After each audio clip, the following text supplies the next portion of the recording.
Rancangan Undang-Undang Pengembangan dan Penguatan Sektor Keuangan atau RUU PPSK disetujui pemerintah dan DPR RI untuk dibawa ke rapat paripurna.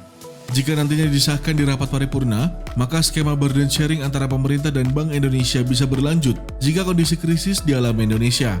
Burden sharing adalah skema menanggung beban bersama antara pemerintah, yakni Menteri Keuangan sebagai otoritas fiskal dan Bank Indonesia sebagai otoritas moneter, guna memenuhi kebutuhan pembiayaan untuk mempercepat pemulihan ekonomi nasional karena dampak COVID-19. Berdasarkan pasal 36A RUU PPSK yang diterima bisnis Kamis 8 Desember, Bank Indonesia berwenang untuk membeli surat berharga negara atau SBN berjangka panjang di pasar perdana. Hal ini dilakukan untuk penanganan permasalahan sistem keuangan dalam kondisi krisis yang membahayakan perekonomian nasional. Sebelumnya, skema berbagi beban keuangan bersama antara otoritas moneter dan fiskal ini diberlakukan hingga 2022 dan tidak berlanjut di 2023. Menteri Keuangan Sri Mulyani mengatakan situasi krisis dalam hal ini harus dideklarasikan oleh Presiden, seperti saat awal pandemi COVID-19 lalu.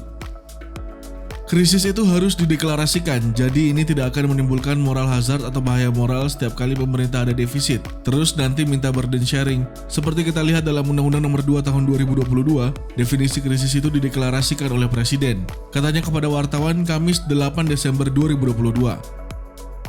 Dengan berlakunya aturan ini, jika kembali terjadi krisis yang mengancam sektor keuangan, maka pemerintah tidak akan harus kembali menerbitkan Perpu seperti pada saat pandemi COVID-19. Namun, sejumlah pengamat masih khawatir terjadinya bahaya moral dengan kebijakan ini.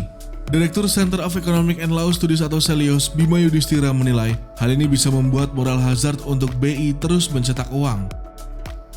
Konteks burden sharing hanya temporer untuk membantu APBN saat pandemi. Kalau burden sharing diatur dalam undang-undang, maka ada semacam moral hazard untuk BI melanjutkan cetak uang, katanya kepada bisnis Kamis 8 Desember 2022. Sementara itu, peneliti senior Departemen Ekonomi Center for Strategic and International Studies atau CSIS, Denny Friawan menilai pembelian SBN oleh BI bisa disalahgunakan jika tak ada aturan yang jelas yang mengatur detail skema ini.